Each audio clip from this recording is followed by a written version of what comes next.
আমাদের শিল্পীরা শিল্পীদের পাশে নেই, এটি কিন্তু ভুল। যখনই আসলে অঞ্জনা আপার মৃত্যুটি হওয়ার পরে আমরা আল্লাহ তাআলার অশেষ রহমতে যথেষ্ট পরিমাণের সম্মানের সহিত আমরা কিন্তু ওনার দাফনের কাজটি সম্পূর্ণ করেছি। এবং আপনারা দেখেছিলেন যে অনেক গুণী শিল্পীরা বা ওনার যারা সহকর্মী ছিল তৎকালীন ৮০ দশকের অনেক অভিনেতা অভিনেত্রী, চিত্রনায়ক চিত্রনায়িকা অনেকেই কিন্তু উপস্থিত হয়েছিলেন। তো সেদিন আসলে যেটা আমরা দেখেছিলাম যে ওনার এই মৃত্যুর পরে অনেকেই অনেক ধরনের প্রশ্ন তুলেছিলেন। কেউ কেউ বলছিলেন যে এটি কি স্বাভাবিক মৃত্যু হয়েছে কিনা, আবার কেউ কেউ বলছিলেন যে এটাকে মানে অপমৃত্যু, এই কথাগুলো এসেছিল। তো তার পরিপ্রেক্ষিতে আমরা যেদিনই আসলে অঞ্জনা আপাকে শেষ বিদায়টি দেওয়ার জন্য এফডিসিতে নিয়ে আসি, সেদিনই আসলে আমাদের শ্রদ্ধাভাজন, আমার ভালো লেগেছে যে যারা গুণী শিল্পীরা, বিশেষ করে আলমগীর ভাই থেকে শুরু করে শ্রদ্ধাভাজন আমাদের উজ্জ্বল সাহেব, তারপরে আমাদের ইলিয়াস কাঞ্চন সাহেব, সবাই কিন্তু অঞ্জনা আপাকে একদম এফডিসি থেকে শেষ বিদায়টি দিয়ে এগুলো নিয়ে পর্যালোচনা করতে বসেন। তারপর থেকে যেটি হচ্ছে যে আজকে যে তদন্ত কমিটিতে হয়েছে, এটি কিন্তু আমাদের শুধুমাত্র আমরা কয়েকজন স্ব ইচ্ছায় সেটি কিন্তু না, সমষ্টিগতভাবে শিল্পী সমাজও চাচ্ছে, আমার শিল্পী সমিতিও চাচ্ছে। কারণ আপনারা দেখেছেন যে আমরা এর আগেও বিবৃতি দিয়েছিলাম যে অঞ্জনা আপা মারা যাওয়ার আগেও কিন্তু কিছু কিছু গণমাধ্যম ভুয়া তথ্য প্রচার করছিল যে অঞ্জনা আপা মারা গেছেন।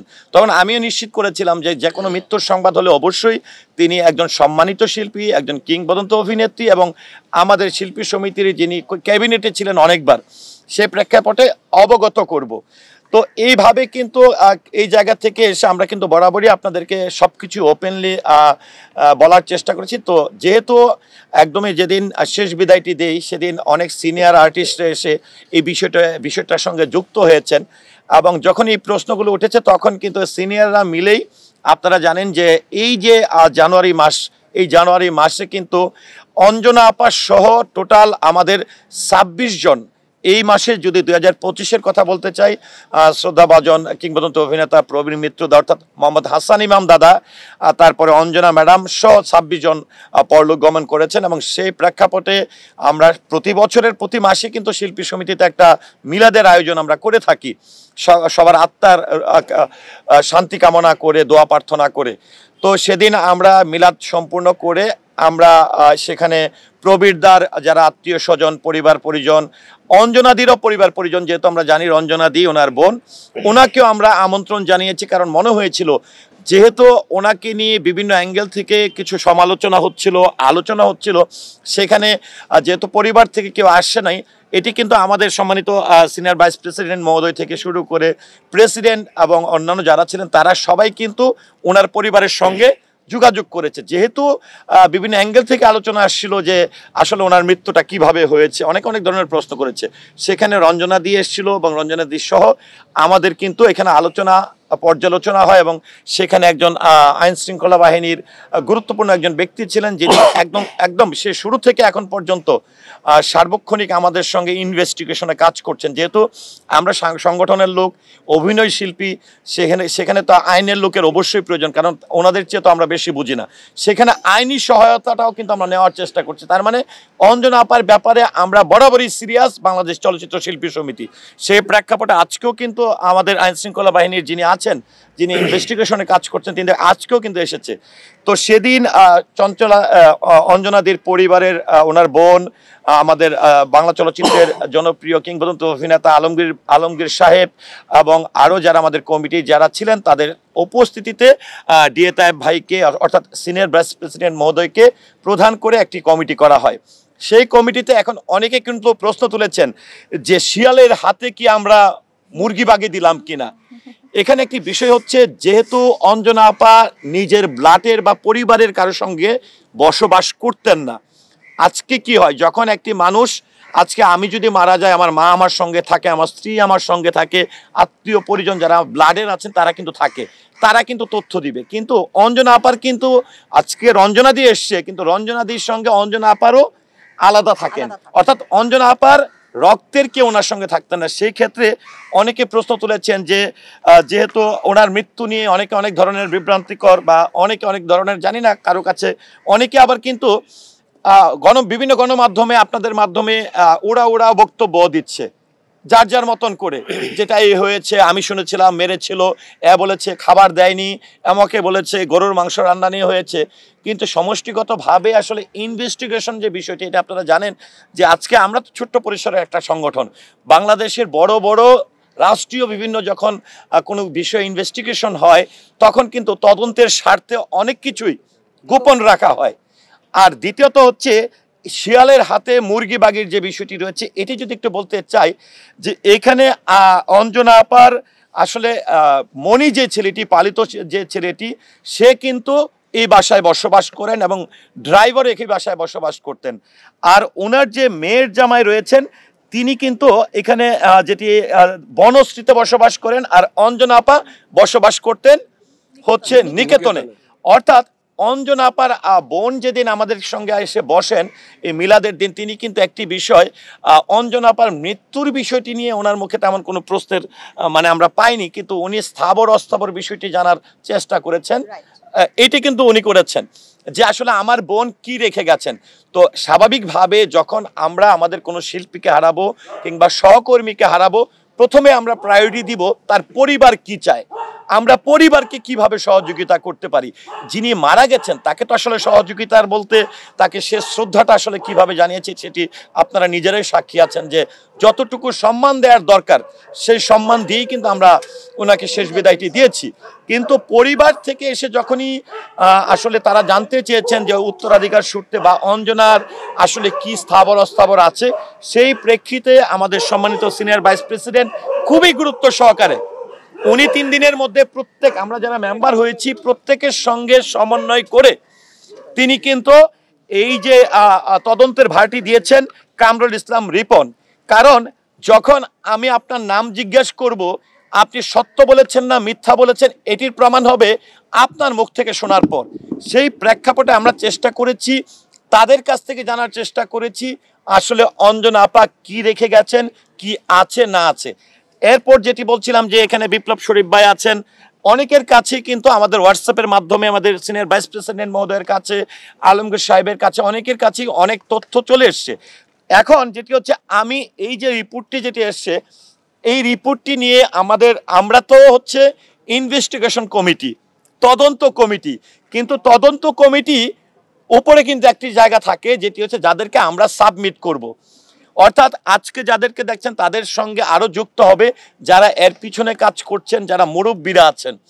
তো আমরা এই যে আজকে একটা রিপোর্ট আমরা পেয়েছি, এই রিপোর্টের সঙ্গে আমাদের কাছে কি কি তথ্য আছে সে তথ্য আমরা খতিয়ে দেখব, মিলিয়ে দেখব যে আসলে আমি এখনই বলবো না যে আমার কাছে যে তথ্যটি এসেছে সেটি সম্পূর্ণ মিথ্যা।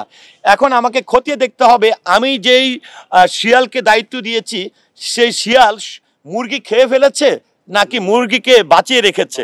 যদি বাঁচিয়ে রেখে তাহলে তো অবশ্যই সেটাও আপনাদেরকে জানাবো, আর যদি মনে হয় যে না মুরগি খেয়ে হজম করে ফেলেছে সেটিরও সঠিক তদন্তের মাধ্যমে আমরা বিচার করব। আরেকটি বিষয় হচ্ছে আজকে আপনারা জানেন যে আমরা এখানে উপস্থিত হয়েছি শুধুমাত্র তদন্তের দায়ভার জানিয়েছি আমাদের সিনিয়র ভাইস প্রেসিডেন্ট দিয়া সাহেব সহ, কিন্তু এখানে আজকে 3 জন মানুষ আমাদের থাকার কথা ছিল। এর মধ্যে যাকে আসলে আমরা ইনভেস্টিগেশনের দায়িত্বটি দিয়েছি, আমাদেরকে এই তথ্যগুলো দেওয়ার জন্য বলেছে রিপন ভাই, অর্থাৎ যিনি অঞ্জনা আপার পালিত মেয়ের জামাই, তিনি আমাদের সঙ্গে উপস্থিত আছেন এবং তিনি এসে কিন্তু আমাদেরকে এই কাগজটি বুঝিয়ে দিয়েছেন এবং আমরা তদন্তের স্বার্থে সেটি এখানে আসলে কি কি উল্লেখ করেছে সেটি আপনাদেরকে বলছি না, কারণ এখন যদি আপনাদেরকে উল্লেখ করি হয়তোবা আপনারা সেটি ঢালাওভাবে প্রচার করতে পারবেন, কিন্তু আমাদের তদন্তের কিন্তু ব্যাহত হবে।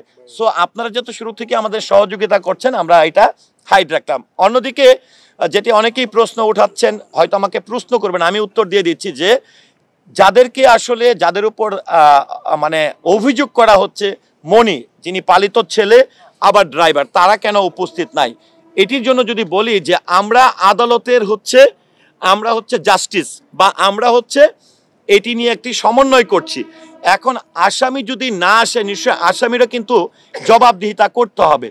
তো সেই ক্ষেত্রে আজকে তারা কেন আসেনি, কেন উপস্থিত হয়নি সেটি আমাদের উপরে যারা আসলে দায়িত্ব দিয়েছেন তাদেরকে অবগত করব যে আমরা রিপোর্ট চেয়েছিলাম, রিপোর্ট পেয়েছি, কিন্তু যাদেরকে আসলে আমরা আসামি করেছি বা যাদের উপর আমাদের সন্দেহ রয়েছে তারা আজকের আমাদের যে এজেন্ডা ছিল বা আমাদের যাচ্ছে কার্যক্রম ছিল সেখানে তারা এসে উপস্থিত হয়নি। নিশ্চয় তারা এই বিষয়টি বিচার বিশ্লেষণ করে আর আমরা যে আমাদের কাছে যে রিপোর্টটি আসছে সেই রিপোর্টের প্রেক্ষিতে অবশ্যই সিনিয়র ভাইস প্রেসিডেন্ট মহোদয় সহ আমরা যারা দায়িত্ব নিয়ে কাজ করছি, কারণ অঞ্জনা আপা শুধু আমাদের না, আমরা আজকে আপনাদের কাছ থেকে গায়ে এড়িয়ে যেতে পারি, কিন্তু সারা দেশের কোটি কোটি চলচ্চিত্র প্রেমী, সারা দেশের মানুষ কিন্তু তাকিয়ে আছে আসলে কি হচ্ছে। সেটি অবশ্যই সাধারণ কোনো মানুষের কোনো বিষয় না। সেক্ষেত্রে আমরা কিন্তু এটি খুবই খুবই সচেতন থেকে খুবই নিবিড়ভাবে এটি কিন্তু আমরা জাস্টিফাই করছি এবং আমরা আমাদের পক্ষ থেকে আমরা যে 5 জনের কমিটি আছি, 5 জনের কমিটি আমাদেরকে যারা দায়িত্ব দিয়েছেন তাদেরকে অবগত করে আপনাদেরকে ফাইনাল রিপোর্টটি আমরা জানানোর চেষ্টা করব। অঞ্জনা আপার বিষয়টি কিন্তু নর্মাল কোনো বিষয় না, কারণ উনিও শ্রদ্ধাভাজন শিল্পী এবং ওনার সঙ্গে যারা শ্রদ্ধাভাজনরা আছেন তারা অনেকেই কিন্তু জীবিত আছেন। তো সেই প্রেক্ষাপটে হয়তো বা যে আমাদের কোনো অর্জন নেই, কিন্তু যারা অর্জন করেছে, যারা এই চলচ্চিত্রের সৃষ্টি করেছে, যারা এই সংগঠন করেছে, তাদের বিষয়গুলো কিন্তু চাইলে হুটহাট করে আমরা কোনো ডিসিশন নিতে পারি না। আর যেহেতু একদমই শুরু থেকে এবং আপনারা দেখেছেন যে মিলাদ মাহফিলে কিন্তু অনেকে উপস্থিত হয়েছেন, সেখানে আমাদের শ্রদ্ধাভাজন আলমগীর সাহেব থেকে শুরু করে কাঞ্চন সাহেব থেকে শুরু করে উজ্জ্বল সাহেব, আরও মুরব্বীরা যারা আছেন, শুধু ক্যামেরার সামনের মানুষ বলবো না, ক্যামেরার পিছনের অনেকেও আছেন, পরিচালক প্রযোজক থেকে শুরু করে আমরা অনেকের সঙ্গে চেষ্টা করছি সমন্বয় করে আসলে এটাকে কিভাবে সুষ্ঠু তদন্ত করা যায়। আর সবচেয়ে বড় যে বিষয় পরিবারের বিষয়টি আবারও একটু ক্লিয়ার করছি, পরিবারের পক্ষ থেকে ওনার এখন যেটি হচ্ছে যে এটি পাবলিকলি অনেকে প্রশ্ন করছে বা কমেন্ট করছে ওনার মৃত্যু নিয়ে, কিন্তু পরিবার থেকে কিন্তু বলা হচ্ছে স্থাবর অস্থাবর নিয়ে। তো আমরা যারা সমিতিতে আছি তাদের কিন্তু অপেক্ষা করতে হবে আসলে পরিবার কি চায়। এখন আমি তো আমার আসলে আমি ব্যক্তিগতভাবে তো অভিযোগ করতে পারি না বা ব্যক্তিগতভাবে আইনি কোনো পদক্ষেপ নিতে পারি না। পরিবার যদি শিল্পী সমিতি, যেরকমটা অনেকে বলে যে শিল্পী সমিতি কি করলো, শিল্পী সমাজ কি করলো, এটি নিয়ে কিন্তু অনেকেই কমেন্ট করে। আসলে একটি কথা বলতে চাই যে আমি সনি যখন আজকে শিল্পী সমিতির প্রতিনিধিত্ব করছি, সেখানে 575 জন শিল্পীর দায়ভার কিন্তু আমার। আমি চাইলে ফেসবুকে একটা কিছু লিখতে পারি না, চাইলে একটা গণমাধ্যমের সামনে যা খুশি বলতে পারি না। বয়স আমার যাই হোক না কেন, অনেক সিনিয়ররা তো আমাকে সে প্রতিনিধিত্ব করার সুযোগটি দিয়েছে। সেই প্রেক্ষাপটে আমি যেহেতু অঞ্জনা আপা স্থাবর অস্থাবরের বিষয়টি তার পরিবারের জানার চেষ্টা করেছে, সেই প্রেক্ষাপটে পরিবার কিভাবে খুশি হয়, পরিবারকে কিভাবে সহযোগিতা করা যায়, সেটাই আমরা কিন্তু চেষ্টা করছি।